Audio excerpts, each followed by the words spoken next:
آج محترم عمران خان صاحب کی تاریخ تھی جو چیف جسٹس اسلام آباد ہائی کورٹ کی ڈویژن بینچ کے پاس لگی ہوئی تھی. 12 بجے کا ٹائم تھا. 12 بجے سے ہم 1:45 بجے تک بیٹھے رہے اور پسینے میں شرابور ہو کر بیٹھے رہے. کبھی ایسا نہیں ہوا کہ بالا عدالتوں میں وقت دیا جائے اور اس وقت کے برعکس جو ہے یہ میجسٹریٹوں میں تو ہوا کرتا تھا کہ چیمبر میں ریٹائرنگ روم میں بیٹھ کے چائے پیتے رہتے تھے یا ٹی وی دیکھتے رہتے تھے. ہائی کورٹوں میں کبھی ایسا نہیں ہوا تھا. میں نے شکایت بھی برملا کی, اگرچہ چیف جسٹس صاحب نے اس کی معذرت کی, لیکن میں نے کہا جی یہ کٹسیز ختم ہو گئی ہیں. ہم آپ کی عزت کرتے تھے, آپ کو ہمارا عزت بھی ملحوظ ہونی چاہیے.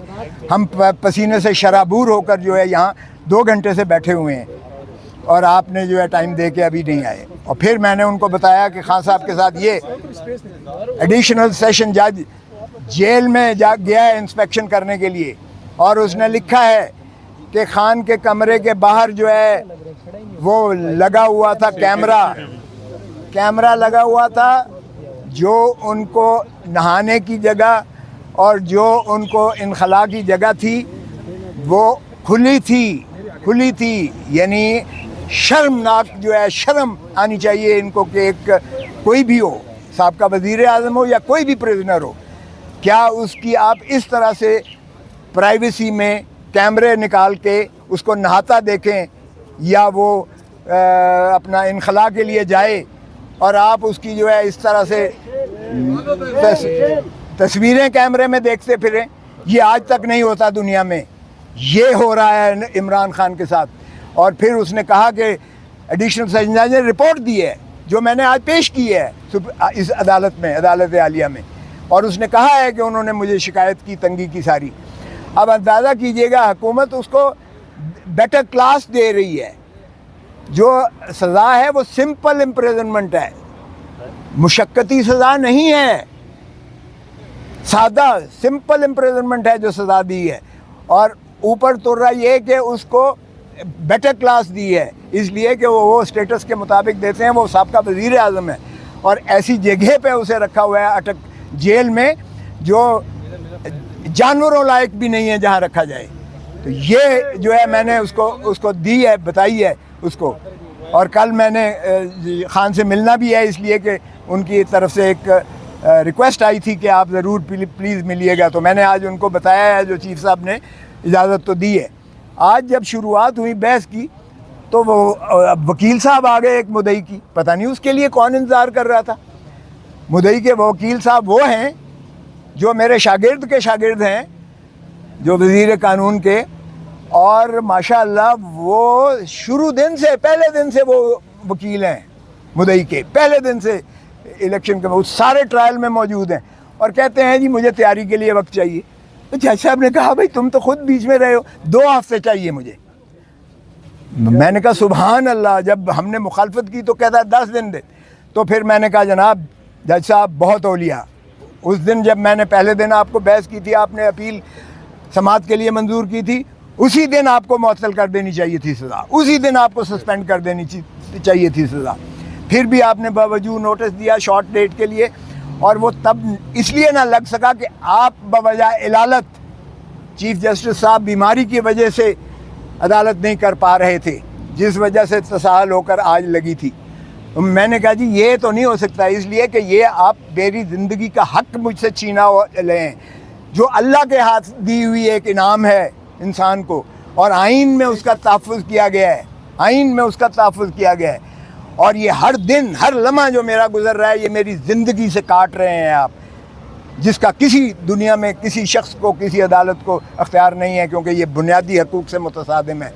اور میں نے کہا جی یہ دیکھیں کہ فساد کی سب سے بڑی جڑ, اس سارے گناہ کی جو ایک شاخسانہ ہے وہ تو ہے الیکشن کمیشن آف پاکستان, جس نے یہ فیصلہ دیا کہ عمران خان جو ہے وہ 62-63(1) میں یہ ڈسکوالیفائی ہو گئے ہیں, یہ نااہل ہو گئے ہیں, اور آگے لکھ دیا کہ ان کے خلاف جو ہے فوجداری مقدمہ بھی قائم کیا جائے. اچھا اب اندازہ کریں کہ وہ آرڈر لاہور ہائی کورٹ میں چیلنج ہوا اور اس میں ایڈمٹ ہو گیا ہے, اور اس میں کہا گیا کہ کوئی اس کے خلاف کارروائی نہیں کی جائے گی, کوئی کارروائی نہیں کی جائے گی اس کے پاداش میں. اور دیکھیں کتنے کھلے ننگے طور پر اس کا پروسیکیوشن بھی ہوئی اور سزا بھی ہوگی. اور پھر میں نے کہا جی آپ جورسڈکشنل انکیپیسٹی ہے. اس عدالت کو اختیار ہی نہیں تھا ایڈیشنل سیشن جج کو یہ کیس سننے کا، اس لیے کہ سیکشن 193 CRPC کہتا ہے کہ کوئی سیشن کورٹ براہ راست کوئی کیس نہیں سن سکتا. وہ میجسٹریٹ کے پاس جاتا ہے، میجسٹریٹ ریفرل کرتا ہے 193 میں کورٹ آف سیشن اگر ہو. اور میں نے 2022 سپریم کورٹ منتھلی ریویو کا حوالہ دیا ایگزیکٹ اسی نقطے پر انہوں نے سیشن کے آرڈر کو سیٹ اسائڈ کر دیا ایگزیکٹ اسی پر. تو پھر میں نے کہا جی یہ تو سارا ٹرائل ہی جو ہے غیر آئینی ہے اور یہ اس کی سزا جو ہے وہ کالعدم ہے اور یہ نان ایسٹ ہے. پھر میں نے کہا جی دوسری بات یہ ہے کہ یہ کمپلینٹ جو مدعی کیا گیا ہے ڈسٹرکٹ الیکشن آفیسر وہ کر ہی نہیں تھا سکتا کمپلینٹ جو ہے یہ الیکشن ایکٹ کے تحت، کیونکہ اس میں election commission of Pakistan complaint کر سکتی ہے یا الیکشن کمیشن آف پاکستان کسی کو ڈیلیگیٹ کر سکتی ہے. یہاں سیکٹری الیکشن کمیشن نہیں ہے. سیکٹری وہ ایک ملازم ہوتا ہے، وہ کمپلینٹ جو ہے کر رہا ہے وہ کیسے کر سکتا ہے؟ نہ اس کو کوئی ڈیلیگیشن ہے. سیکٹری جو ہے وہ ڈسٹرکٹ الیکشن آفیسر کو دے رہا ہے اور ڈسٹرکٹ الیکشن آفیسر جو ہے کمپلینٹ کر رہا ہے. تو یہ کمپلینٹ ہی جو ہے انکمپیٹنٹ ہے، یہ ناقابل، یہ ایک ردی کا کاغذ کا ٹکڑا ہے جس پر کوئی کارروائی نہیں ہو سکتی تھی. اور پھر میں نے کہا جی اس میں بھی لکھا ہوا ہے 120 دنوں کے جو ڈیکلریشن جو فارم، یہ مجھے کوئی توشے خانے کی سزا نہیں دی گئی، یہ سزا اس چیز کی دی گئی ہے کہ آپ نے جو ڈیکلریشن دیا ہے، ہر MNA دیتا ہے، میں خود 10 سال دیتا رہا ہوں، 31 دسمبر کو دینا پڑتا ہے اور وہ 30 جون پچھلے سال کا جو آپ کے محاصل ہوتے ہیں، جو آپ کے ایسٹس اینڈ لائبلٹیز ہوتی ہیں، اس کا آپ ایک گوشوارہ دیتے ہیں الیکشن کمیشن آف پاکستان. تو وہ الیکشن کمیشن آف پاکستان کے اس ڈیکلریشن سے 120 دنوں کے اندر جو ہے کمپلینٹ ہو سکتی ہے. یہاں تو کئی سالوں کے بعد کمپلینٹ ہو رہی ہے، تو یہ زائد المیعاد بھی ہے. تو میں نے کہا جی میرٹ کو بھول جائیں، میرٹ بھی اگر جائیں گے تو اس میں بھی میں نے ہر چیز ایکسپلین کی ہوئی ہے. دھیلے کی اس میں کوئی ایسی نہ تو خزانے کا معاملہ انوالو ہے. اور پھر میں نے خواجہ آصف کے سپریم کورٹ کا حوالہ دیا. خواجہ آصف جو بڑا دھنتر بنتا ہے اس وقت، وہ ملازم تھا UAE میں، اور ہمہ وقت ملازم تھا، فل ٹائم ملازم تھا اور تنخواہ لیتا تھا جب وہ یہاں ڈیفنس منسٹر بھی تھا، جب فارن منسٹر بھی تھا. اور اس کو جب نااہل کیا ہائی کورٹ نے، تو سپریم کورٹ نے یہ کہہ کر اس کو جو ہے کر دیا کہ جی وہ ہر نااہلی، ہر چیز کی جو ہے اندراج ذکر نہ کرنا ڈیکلریشن میں، وہ کرپشن نہیں ہوتی ہے.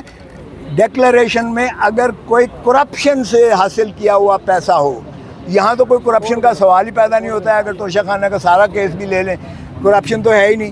مروجہ وقت کے مطابق پیسے دے کے خان صاحب نے لیا، جو اسیسمنٹ کی وہ بھی سرکاری اسیسمنٹ ہوتی ہے، تو اس میں تو کوئی ایلیمنٹ تھا ہی نہیں. تو میں نے کہا جی یہ آپ دے لیں. اور یہ میں ایک دن بھی میں آپ کو تاریخ دینے کے حق میں نہیں ہوں، کیونکہ ہمارے اوپر بہت زیادہ پریشر ہے کہ آپ سے یہ نہ سنوائے جائیں کیسز، کیونکہ آپ نے جتنے فیصلے کیے ہیں آپ نے سارے عمران خان کے خلاف فیصلے کیے ہیں.